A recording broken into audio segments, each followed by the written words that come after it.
With just a tenth of an acre and this $10 bill, you can build a complete self-sufficient food system for your entire family. Do you believe it? Personally, no. But no problem. This isn't clickbait. 8 intensive garden beds, 6 laying hens, a meat rabbit colony, a fruit orchard along the fence, and even honeybee hives. All of this will take shape on this land, starting with just $10. Of course, you can't have it all at once with $10. If you're not looking to drop a fortune and you can't commit to being a full-time farmer, then this is the roadmap for you. We're going to play this strategically, a game of start small to grow big. So how exactly do you turn $10 into a mini farm? Stick around until the end of the video to start turning your self-sufficiency dream into a reality. Every week, I share grounded insights on organic gardening and intentional living. Hit subscribe to ensure you're getting authentic, earth-first advice you can actually trust, straight to your feed. Before we start with that $10, we need to get clear on the land we are working with. 1/10 of an acre is roughly 4,356 square feet, or about 400 square meters. This is a standard backyard size in most suburban areas. Instead of letting it go to waste with weeds, the layout you see on the screen is an optimized blueprint to turn every inch of soil into a sustainable food production unit. The heart of this entire system lies in the center with 8 intensive vegetable beds.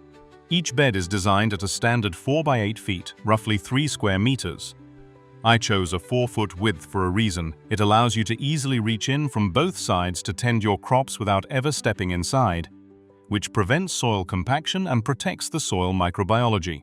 These 8 beds do not just feed your family, they are the first money-making machines that fuel our start small to grow big strategy. Surrounding these lush vegetable beds is the fruit and berry belt at zone number 2. Here, we will maximize the fence lines to plant at least 5 fruit trees like apple, pear, or peach. We will intersperse them with grapevines and raspberries, with thick carpets of strawberries underneath. This arrangement creates a protective barrier against strong winds and optimizes sunlight, letting the vegetables in the center get direct sun while the fruit trees on the edge thrive. Next is the protein zone at numbers 5 and 6. According to the plan, we will build a coop for 6 laying hens, the perfect number to ensure a family of 4 always has fresh eggs without needing a trip to the grocery store. Right next to it is the rabbit hutch, positioned near the garden beds so they can directly consume any surplus greens. In return, rabbits provide cold manure gold for your garden, which can be applied directly to the fruit trees without the long composting time required for chicken manure. The ecosystem comes full circle with a herb garden right by the back porch and 2 beehives in the far corner. Herbs like mint or lavender are not just for cooking, they act as a natural scent barrier to repel pests. Meanwhile, the bees are your unpaid employees, boosting pollination and increasing your garden yield by at least 30%. Everything is arranged into a closed-loop system. Animal waste feeds the plants, and the plants feed both humans and animals. You might wonder why item 4 is missing from the list. Usually, this spot is for growing grains, but with only 1/10 of an acre, it's just not enough space to produce a reasonable quantity. I've decided to skip it and focus on the other parts instead. Looking at this layout with over 15 different food sources, we have to face reality. With a $10 bill, you cannot buy 6 chickens or 5 mature apple trees right away. If you spend it all on chickens, you will have nothing left for a coop or feed. If you buy fruit trees, you will be waiting 3 years for your first meal. That is why we must shift our priorities, starting with the cheapest, fastest-growing crops to trigger the cash flow for the entire system. With $10 in hand, we will put everything into fast-growing, short-cycle vegetables instead of trying to diversify too early. I want you to focus on lettuce, mustard greens, and radishes. The reason is simple. Lettuce and mustard greens take only 3 to 4 weeks to harvest, while radishes can be ready in as little as 25 days. These are your fastest capital turnover machines, generating the cash flow needed to reinvest in chickens and rabbits later in the plan, with the remaining $3 on enough seeds to cover at least 4 of the 8 4x8-foot beds in zone number 1. With the remaining $3, instead of buying expensive herb seeds, head to the produce aisle at your local grocery store. Look for onions, garlic, or ginger that are already starting to sprout. This is the cheapest way to fill your herb garden in zone number 3. To keep infrastructure costs at zero, use old wooden pallets or fallen branches to build your garden bed frames. At the same time, set up a composting area immediately using weeds and kitchen scraps to create nutrient-rich soil for free. Beyond land, water is a critical factor often overlooked in cost calculations. To maintain a self-sufficient model without spiking your utility bills, set up a simple rainwater harvesting system. Just use old plastic barrels placed under your roof gutters. You will have a steady supply of free water. Rainwater is not only clean but also contains natural nitrogen, which helps leafy greens grow much better than standard tap water. In this startup phase, we will not spread ourselves thin across all 8 beds. Instead, we will focus on high-density planting on just 4 beds first. The other 4 will rest and be used for green manure from weeds, preparing for the next rotation. With each bed measuring 4 by 8 feet, we will apply intensive farming techniques to maximize yield per square inch. For example, with 1 packet of lettuce seeds, you can plant them 6 inches apart, meaning a single 4 by 8 bed can hold up to 128 heads of lettuce. Similarly, radishes only need 3 inches of spacing, allowing you to harvest over 500 radishes from that same area. High-density planting does more than just give you a large harvest to sell. The leaves create a living mulch that covers the soil, retaining moisture and suppressing weeds. This saves a massive amount of time for those who are not full-time gardeners. After about 30 days of consistent manual care, your first crop will be ready for harvest. The rule here is simple. Your family eats half to cut down on grocery bills, and you sell or trade the other half with neighbors. With the yield from 4 high-density beds, you can easily pull in $40 to $50 in profit. This is the golden moment for a major shift. Use this money to buy 6 chicks for zone number 5. And bring the first living creatures into your mini farm without spending another dime out of your own pocket. With your first profit of about $40 to $50 from vegetable sales, we will activate zone number 5 on the map, the poultry area. The top priority right now is 6 chicks. The average price for a production breed chick is about $4, meaning your flock will cost $24. The remaining money will go towards starter feed and coop materials made from recycled items. 6 chickens is not a random number. It is enough to provide an average of 30 eggs per week, perfectly meeting a family of 4's needs with a small surplus to sell for extra capital. My advice: choose all 6 as hens to maximize egg production. A common question is, how can hens lay eggs without a rooster? In reality, biologically speaking, a hen is like a wound-up clock. They will ovulate and lay eggs regularly based on light cycles without any need for a rooster. Unfertilized eggs are just as nutritious and actually have a longer shelf life because there is no developing embryo. Choosing 6 hens allows you to focus 100% of your feed costs on egg production, while keeping zone number 5 quiet, avoiding the early morning crowing that might annoy your suburban neighbors. To keep these 6 machines running at max capacity, focus on 2 key factors: calcium and light. Instead of buying expensive limestone, recycle your own eggshells.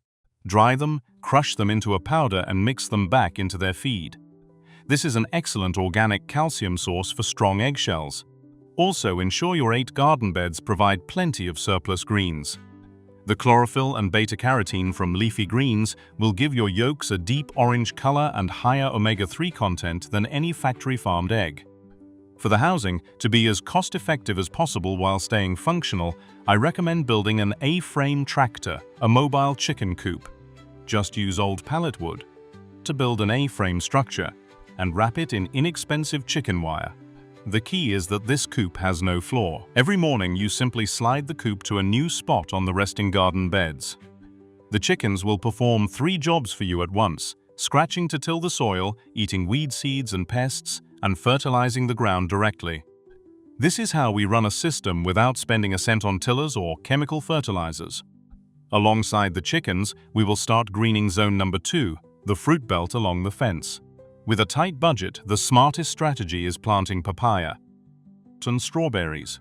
You can save seeds from store-bought papayas to start dozens of trees for $0. For strawberries, spend about $5 on bare root strawberry bundles.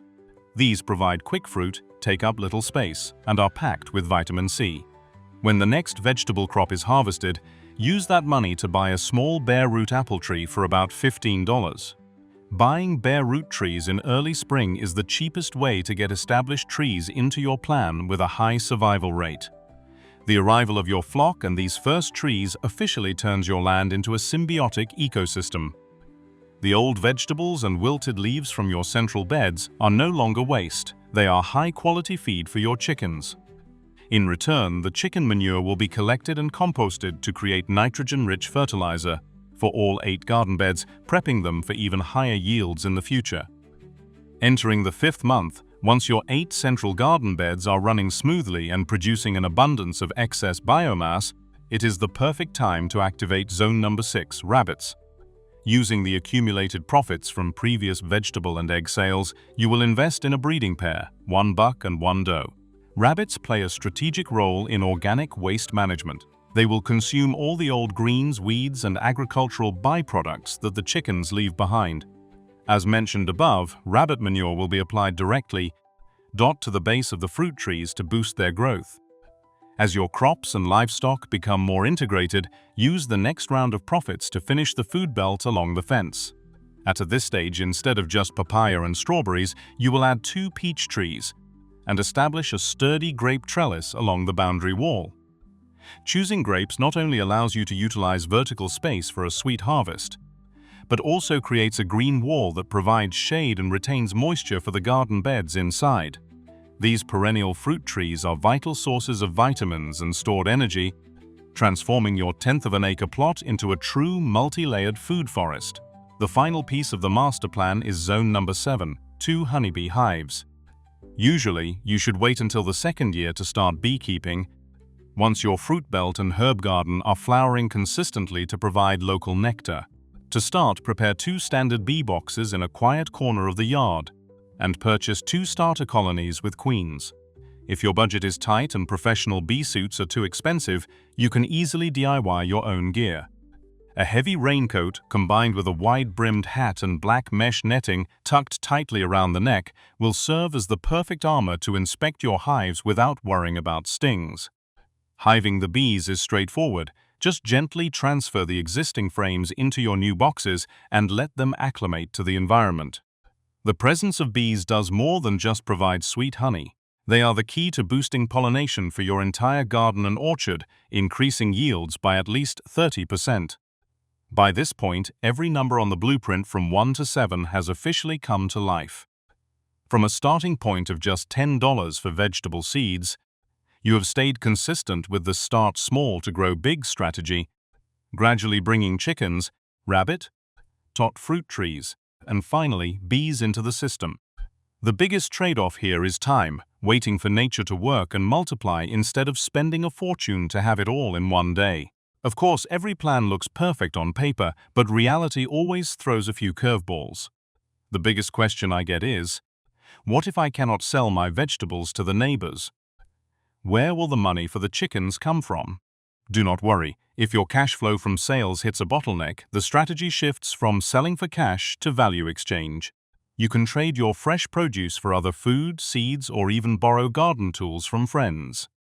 Additionally, drying or pickling your vegetables is a great way to extend their value, helping you save as much as possible on daily food expenses.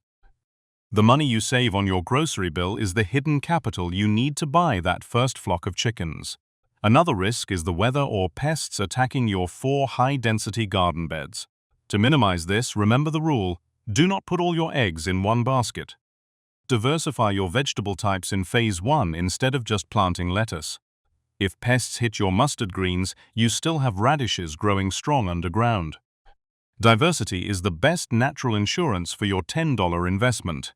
Finally, I know some of you might struggle with zone number 6, raising rabbits for meat, simply because they are too cute. If rabbits are not for you, no problem. We can easily swap them for quail. Quail take up very little space, have low feed consumption, but their egg and meat production speed is even faster than chickens. Another option is to focus entirely on doubling your hen count or expanding the strawberry beds in zone number 2. This tenth of an acre system is flexible enough for you to adjust based on personal preference without breaking the overall nutritional loop. The most important thing is not following every animal or plant on the blueprint exactly. It is about sticking to the principle. Use the flora to feed the fauna and use waste as a resource. As long as you take action with that $10 bill, every problem that arises will have a solution right there on your own land. At this point, I have to be honest with you, that initial $10 figure might fluctuate a bit. If your crops run into trouble, like pest outbreaks or seed prices changing with the weather. But trust me, that difference is insignificant compared to the value you will get back. Ultimately, I want to share a core mindset with you. You do not necessarily need a lot of money to get into farming. What we need is a smart plan and the patience to let nature multiply. $10 is just the spark. The real fire is your determination to get started. Do not wait until you have thousands of dollars or until you become an expert. Just start with those first garden beds, learn from your mistakes, and fix them as you go. Success does not come from how many times you watch this video. It comes from how much sweat you pour into your own land. If a busy person can do it, so can you. Start today. Do not forget to subscribe to the channel to join me on my upcoming projects. Goodbye for now, and I will see you in the next video.